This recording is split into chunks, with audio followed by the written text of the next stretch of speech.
Welcome to the video. তো আজকে হচ্ছে 2nd অফ জুন, এখন 5:45 মতো বাজে। সকাল সকাল ঘুম থেকে উঠে পড়েছি। আজকে যাব হচ্ছে মায়াপুর, ফ্যামিলি মেম্বাররা মিলেই যাব। তো সারাদিন কি করি না করি তোমাদের সাথে শেয়ার করবো, ভিডিওটা দেখতে থাকো। সকাল সকাল রেডি হয়ে নিচ্ছিলাম। একদম একটা সিম্পল কুর্তি পরেছি, আর যেরকম নর্মাল আমি সবসময় বাড়ির থেকে বেরোনোর আগে রেডি হই সেরকমই রেডি হয়েছিলাম, কারণ ওখানে গিয়ে আমি গঙ্গা স্নান করব।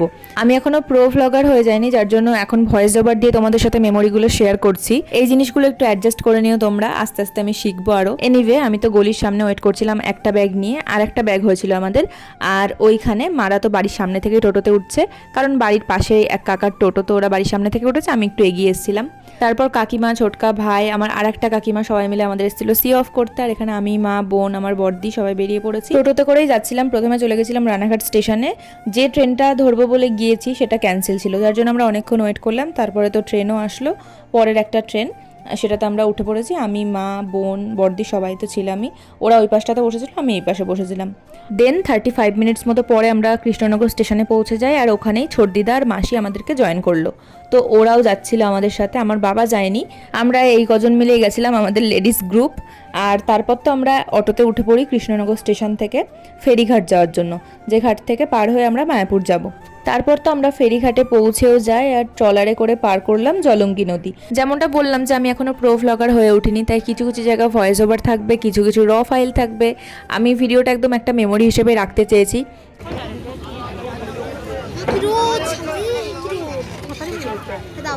এখন এই মানুষটাও ফোন তুলে নিয়েছে ভিডিও করার জন্য, তাহলে ভিডিওটা দেখবে কে? সবাই যদি ভ্লগার হয়।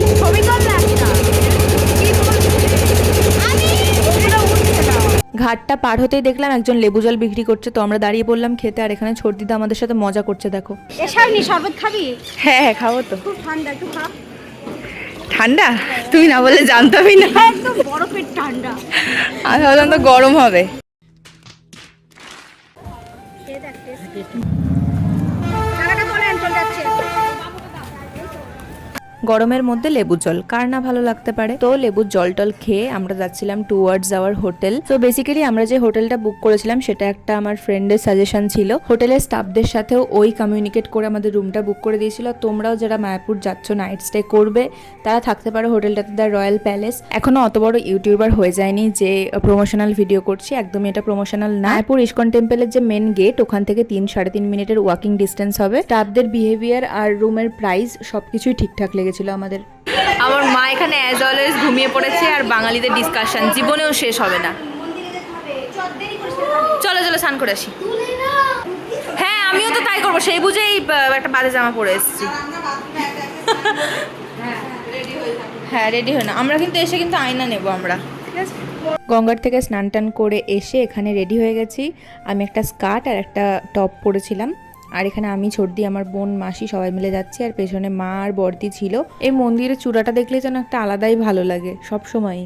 আর যখন আমি কলেজ যেতাম তখনও ট্রেন লাইন থেকেও দেখা যেত, তখনও খুবই ভালো লাগতো দেখতে।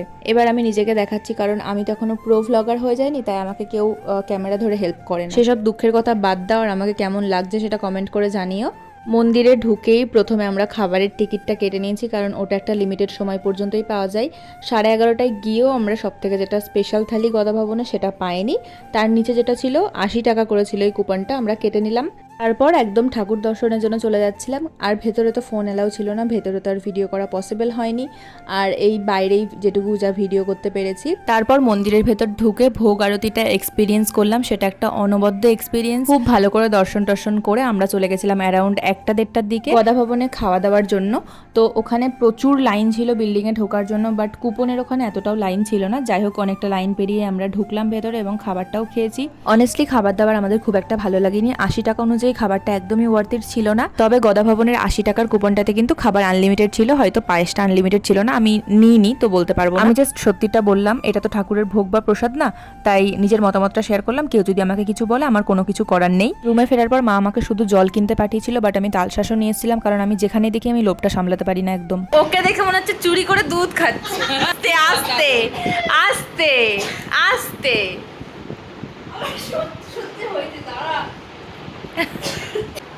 ওমা ছাড়াও, আমি পারবো না। আমি সব সময় তো ছাড়িয়ে দিয়ে তুমিই খাও। খুব খুব খুব পছন্দের আমার এই জিনিসটা। যাই হোক, সেগুলো খেয়ে একটু ঘুমিয়ে আমরা সবাই মিলেই ঘুমিয়েছিলাম। তারপর আমরা বিকেলে বেরিয়ে যাই মন্দিরের উদ্দেশ্যে। তো মন্দিরে ঢোকার আগে একটু চা খাচ্ছিলাম। বিকেলে আমি আর আউটফিটটা চেঞ্জ করিনি, সেমটাই পরেছিলাম, কারণ ব্যাগ অলওয়েজ আমিই ক্যারি করি, বেশি জামা কাপড় নিয়ে আসা হয়ে গেলে আমারই কষ্ট হয়ে যায়। তাই দুদিনের জন্য জাস্ট দুখানায় ড্রেস নিয়ে এসেছিলাম। তারপর তো মন্দিরে পৌঁছিয়েই দেখলাম যে বাইরে এরকম একটা কীর্তন টাইপের হচ্ছে, এখানে মেনলি ফরেনাররাই করছে, আর সেখানে তাদের সাথে বাঙালিরা তাল মেলাচ্ছিল।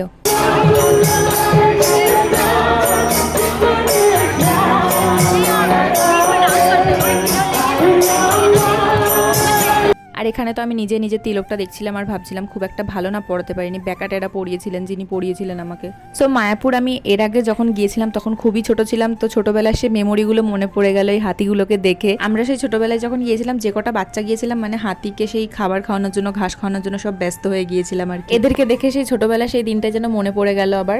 এই মন্দিরটাতে স্টিল কনস্ট্রাকশন চলছে, আমরা দর্শন করতে পারিনি, তবে কিছুদিনের জন্য কিন্তু খুলেছিল মন্দিরটা। কি অদ্ভুত একটা ব্যাপার, যখন সন্ধ্যা আরতি দেখে বেরোলাম বাইরে, দেখছি শুধু মন্দিরের ওইটুকুনিতেই যেন খুব সুন্দর একটা ঠান্ডা হাওয়া দিচ্ছে, বাট চারিদিকে খুব গরম লাগছে। যাই হোক, তারপর তো আমরা মন্দির থেকে বেরোচ্ছিলাম আস্তে আস্তে, আর আমরা সবাই মিলে গেট নাম্বার 4 দিয়ে বেরিয়েছিলাম। তো ওখান থেকে বেরিয়েই একদম অপোজিটে একটা মোমোর দোকান ছিল, তো আমরা ওখানে গেছিলাম। অ্যাজ ইউজুয়াল ভেজ মোমো আর পনির মোমো ছিল, তো আমরা প্রথমে এক প্লেট নিয়ে ভাবলাম যে টেস্ট করি, ভালো হলে আবার নেব। অ্যাজ এক্সপেক্টেড মোমোগুলো আমাদের কারোরই তেমন একটা ভালো লাগেনি, তাই আমরা এক প্লেটে ইতি সমর্পণ করে দিয়ে একটু সামনের দিকে এগোলাম। আমার বড়দি এখানে কাঠের মালা টালা দেখছিল। তারপর আমরা একটা হোটেলে চলে গেছিলাম ডিনারটা করতে। এটা একদম মন্দিরের মেন গেটের অপোজিটেই ছিল। খাবার দাবারগুলো ভালো ছিল। আমরা বেসিক্যালি ওই সবজি, ডিম এসব নিয়েছিলাম। মাঝখানে না আলুর চপ খেয়েছিলাম, সেটার আর ভিডিও নেওয়া হয়নি, সেটা ভালো ছিল। রুমে এসে আমরা একটু লিমকা খাচ্ছিলাম, আর ছোটদি কি বলছে শোনো।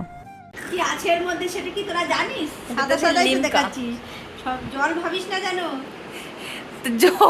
জল জাতীয় জিনিস জলই তো ভাববে লোকে না। এটা হচ্ছে সেকেন্ড অ্যান্ড লাস্ট ডে আমাদের মায়াপুরে। তো সকাল সকাল রেডি হয়ে আমরা দাঁড়িয়ে পড়েছিলাম একটা চায়ের দোকানে চা খাওয়ার জন্য। আর আমাদের হোটেলটা দেখো খুব ভালো জায়গায় ছিল, ওই হচ্ছে মন্দির। ওখান থেকে এই টার্নটা নিয়ে রাইট সাইডে হোটেলটা ছিল, একদম স্মার্ট পয়েন্টের উল্টো দিকেই। যাই হোক, ওখান থেকে চাটা খেয়ে আমরা টোটো করে বেরিয়ে পড়েছিলাম সাইট সিইং করতে।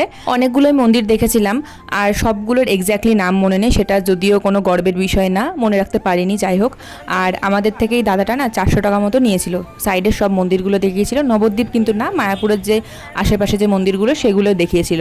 আমরা কিন্তু কোনো বার্গেনিং করিনি, ওটাই অ্যাকচুয়াল প্রাইস। তো তোমরা যখন যাবে তোমরা খেয়াল রেখো। আর প্রথমে গিয়েছিলাম এই জগন্নাথ মন্দিরটাতে, যেটা কিনা অসাধারণ ছিল। তারপর আমরা চলে গিয়েছিলাম বল্লাল ঢিবিতে, রাজা বল্লাল সেনের ভগ্নপ্রায় বাড়ি। বাড়িটা কিছুই নেই, শুধু সুড়ঙ্গগুলো রয়েছে। আর এখানে আমার বর্দি তো উপরে উঠে কমেডি করছিল, আর আমরা হাসাহাসি করছিলাম।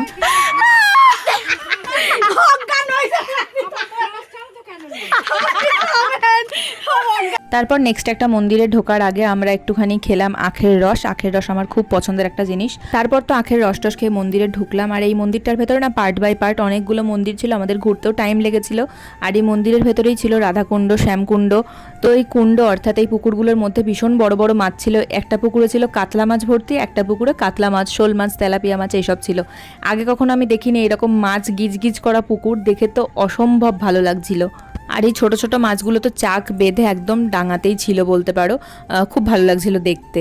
অনেকক্ষণ দাঁড়িয়ে দাঁড়িয়ে দেখলাম, তারপরে ভেতরের দৃশ্যগুলো কিছু কিছু ক্যাপচার করতে পেরেছি, সেইগুলো ক্যাপচার করেছি। আর এটা ছিল শ্রী চৈতন্য মহাপ্রভুর জন্মস্থান, অর্থাৎ নিমায়ের জন্মস্থান। এইখানেই সেই নিম গাছটা তোমরা দেখতে পারবে, আমি সেটা ক্যাপচার করেছি। তো সেই নিম গাছটা এখানেই ছিল। তো আমরা আস্তে আস্তে ঢুকলাম মন্দিরের ভেতরে। আর এই হচ্ছে সেই নিম গাছ যেখানে শ্রী চৈতন্য মহাপ্রভুর অর্থাৎ নিমায়ের জন্ম হয়েছিল। দেখো, বাংলাতে প্রবাদই আছে যে বিশ্বাসে মেলায় বস্তু তর্কে বহুদূর। তো ওখানে গিয়ে আমি যেটুকু দেখেছি সেটুকুই তোমাদের সাথে শেয়ার করছি। আমি ভুলও হতে পারি, আবার এটা নিয়ে অনেক কন্ট্রোভার্সি কিছু থাকতেও পারে, সেটা আমার জানা নেই। অ্যাকর্ডিং টু দেম ওটা ওনার পায়ের ছাপ। আশেপাশের মন্দিরগুলো দেখার পর আমরা আবার মায়াপুর ইসকন টেম্পলে ঢুকে পড়ি। তো ওখানে ঢোকার পর আমি, সর্দি, মাসি একটু আইসক্রিম খেলাম। তারপর আমরা লাঞ্চটাও সেরে নিয়েছিলাম।